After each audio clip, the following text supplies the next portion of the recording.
memang ketika pakai itu sulit untuk ngunyah, kalaupun makan terbuka lebar tuh agak susah gitu karena takutnya ketak gitu di apa namanya di bagian mulut.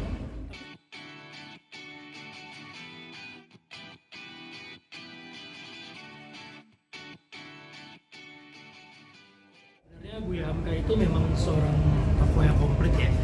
Beliau itu selain apa namanya pahlawan nasional, beliau juga apa namanya ulama, sastrawan, jurnalis juga seperti teman-teman semua, wartawan, dia punya media juga. Jadi memang sosok yang luar biasa sekali. Di samping memang dia ada seorang suami dan kepala dalam keluarga. Nah, memerankan tokoh nasional ada rasa beban nggak sih? Beban pasti ada lah, karena memang tokoh nasional ini, apalagi seorang ulama gitu, punya apa namanya punya masa yang luar biasa, tokoh yang sangat inspiratif gitu. Jadi kalau kita salah-salah, takutnya nanti memang ada dampak gitu. Tapi memang ketika film ini mau dibuat, justru kita mau memperkenalkan Buya lebih luas lagi gitu. Bukan cuma hanya dari karya-karyanya kita kenal seperti Belanda Van der Wijk, Di Bawah Lindungan Ka'bah, tapi beliau itu juga seorang pahlawan nasional, pejuang nasional yang apa namanya berkontribusi luar biasa sekali gitu, apa namanya berjuang untuk kemerdekaan Indonesia gitu. Dan salah satunya beliau juga menulis bukan hanya buku roman, tapi tafsir agama yang bukan cuma diakui di Indonesia, tapi sampai ke Kairo, sampai ke Al-Azhar. Ceritain nggak mungkin proses penggarapan make up itu kayak gimana sih mungkin? Iya. Itu berat banget Kalau soal biayanya saya kurang tahu, justru malah saya baru tahu, mahal juga gitu. Tapi kalau misalnya pengerjaan itu memang lama sekali sih. Waktu kita tes makeup itu sampai 6 jam, pengerjaan itu 6 jam. Tapi kan itu nggak semua filmnya di makeup seperti itu kan, ketika masa orang tua aja 6 jam, tapi memang lama-kelamaan sudah mulai adaptasi berkurang 5 jam, dan rekornya mungkin sampai sekitar 3 atau 4 jam udah jadi. Itu apa sih prosedik? Prosedik. Artinya sempat nggak makan apa gimana? Ya, Minum gitu? memang ketika pakai itu sulit untuk ngunyah, kalaupun makan terbuka lebar tuh agak susah gitu karena takutnya ketak gitu di apa namanya di bagian mulut. Tapi semuanya udah dicoba gitu, udah di apa namanya di tes, terus ketika pun nanti ada rusak bisa dibenerin lewat visual effect gitu. Jadi memang udah jago lah Indonesia lah mungkin kayak gitu. Kalau efek sampingnya mungkin dari pakai Jadi lebih langsing Mbak, karena susah makan. Efek sampingnya sih nggak ada, kecuali kalau memang udah terlalu lama di muka kan pori-pori ketutup ya, jadinya muka tuh bisa kadang-kadang merah atau jadi timbul jerawat atau Mungkin kemarin pakai makeupnya tersebut berapa lama sih totalnya?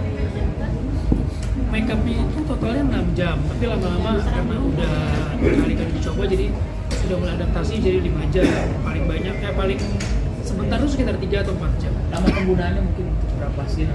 Harusnya itu cuma maksimal cuma boleh 8 jam, 6 sampai 8 jam dalam sehari, karena kalau udah lebih dari itu keringet dia nanti lama-lama mulai copot. Tapi kadang-kadang kalau misalnya memang kita waktunya waktunya sangat mepet gitu, urgent, apa ya, kita lebih dari 8 jam tapi harus di tempat yang dingin, jadi mengurangi keringat. Makanya pas bagian syuting film yang banyak prosedik itu kebanyakan di daerah yang dingin, di daerah puncak, atau enggak misalnya kayak di Padang tuh di daerah yang tinggi gitu. Kalaupun harus di studio, AC-nya juga harus dingin. Itu jadi tantangan terberat atau ada hal lain gitu sih? Lebih berat dari? Lebih beratnya sih ketika ceramah ya. Agak takut juga sih sebetulnya, karena memang apalagi ceramah itu kan harus benar-benar mewakili sosok Buya Hamka gitu. Nggak bisa improvisasi yang asal-asalan, nggak bisa improvisasi yang nggak sesuai dengan naskah ataupun nggak sesuai dengan apa yang pernah diucapkan Buya Hamka dalam ceramah atau dalam bukunya. Belajar gesturnya sendiri dari mana? Kalau gesturnya sebenarnya nggak ada video yang menggambarkan seorang Buya ketika berinteraksi sih. Saya pelajari dari foto-fotonya, dari buku-bukunya, dari keluarganya. Keluarganya itu berkali-kali cerita Buya tuh kalau jalan seperti apa, seperti apa. Dan paling ada kalau video itu di saat dia ceramah. Tapi kalau ceramah duduk, sama cuma diri gitu. Nah, jadi yang saya tiru gestur dia berceramah sama intonasi suaranya. adegan apa yang berulang-ulang kali harus diulang take-nya? Yang harus berulang-ulang kali itu ketika ngomong bahasa Minang itu dalam durasi yang panjang. Nah itu kadang-kadang selewat terus tuh, karena bahasa Minang yang dipakai di sini bukan bahasa Minang yang sekarang gitu, tapi bahasa Minang yang tempo dulu gitu. Jadi kalau orang-orang Padang nih yang kayak tadi ada rombongan ibu-ibu dari kumpulan Padang, seperti tadi juga ada teman-teman wartawan yang dari Padang, pasti dia tahu gitu. Ini bahasa Padangnya bukan bahasa Padang yang sekarang, tapi bahasa Padang yang dulu. Nah itu tuh yang harus hati-hati, jangan sampai pemakaian bahasanya itu salah tahun, salah periode.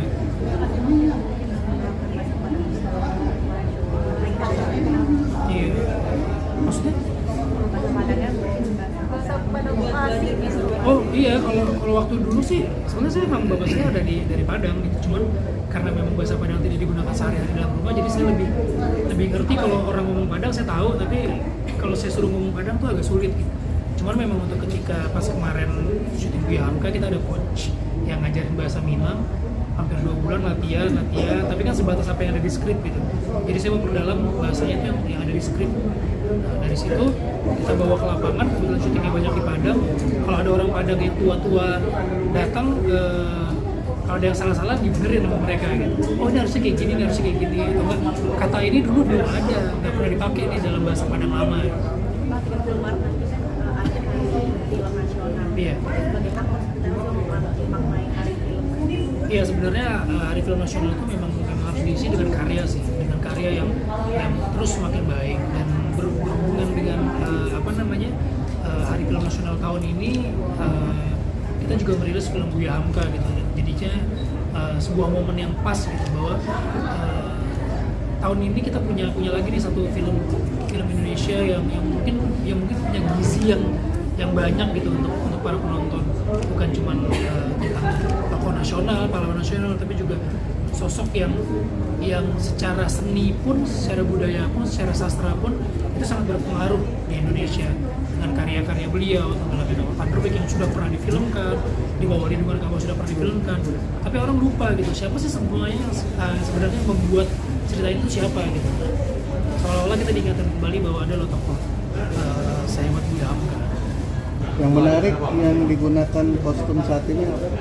Boleh tahu nggak? Ini sebetulnya baju adat Minang, tapi saya nggak tahu juga ini sebetulnya sudah modern atau gimana gitu. Tapi memang hari ini jadi spesial banget karena kita semuanya berkesempatan untuk pakai baju Minang nih, selain nikahan ya, akhirnya bisa pakai baju ini.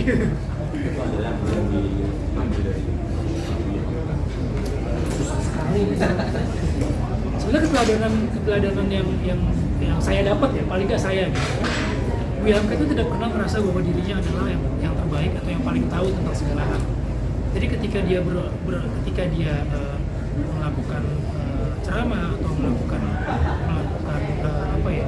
sharing tentang ilmunya, dia tuh nggak pernah selalu berbicara tentang dirinya sendiri gitu. Dia selalu terbuka ketika ada orang yang mungkin mendebat dia atau apa gitu. Dia selalu terbuka, oh ternyata memang ilmu itu nggak bisa berjalan sendiri. Ilmu itu harus berbarengan dengan iman. Seperti yang tadi kita lihat di trailernya bahwa ilmu itu tanpa iman itu seperti lentera di tangan bayi. Tapi iman tanpa ilmu seperti lentera di tangan bayi. Itu buat saya maknanya dalam sekali gitu. Bahwa ketika seorang mengaku paling beragama pun, tapi kalau dia tidak punya ilmu, akan salah dia menerapkan amalan agama-agamanya itu. Tapi ketika seorang mempunyai ilmu yang sangat tinggi tapi tidak dibarengi dengan keimanan dia, ya ilmunya akan menjadi ilmu yang tidak berkah, ilmu yang liar. Nah ini sih sebenarnya yang buat saya luar biasa gitu. Dan mudah-mudahan lewat film ini hal-hal seperti itu bisa kita resapi sih. Tanpa harus berusaha menggurui ya. Ada momen emosional nggak ketika memerankan seorang Buya? Mungkin ketika peran itu kayak sampai sedih atau gimana? Iya, yang miris memang ketika nanti kalau lihat trailernya itu ada ketika saat dia berada di titik paling bawah dalam hidupnya, dia harus menerima fitnah, dia harus dipenjara, sementara orang-orang yang di dekat dia dia semua sudah tidak percaya sama dia, ya mau bergantung kemana lagi gitu selain kepada Allah gitu.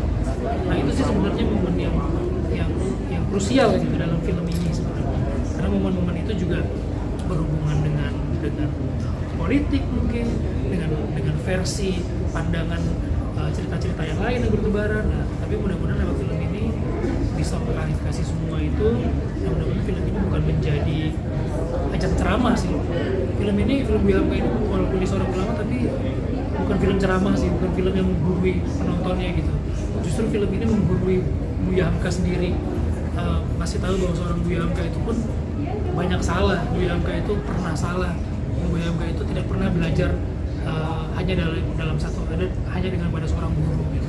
Dia belajar dari banyak guru untuk bisa sampai pada titik itu, dan itu pun masih kurang.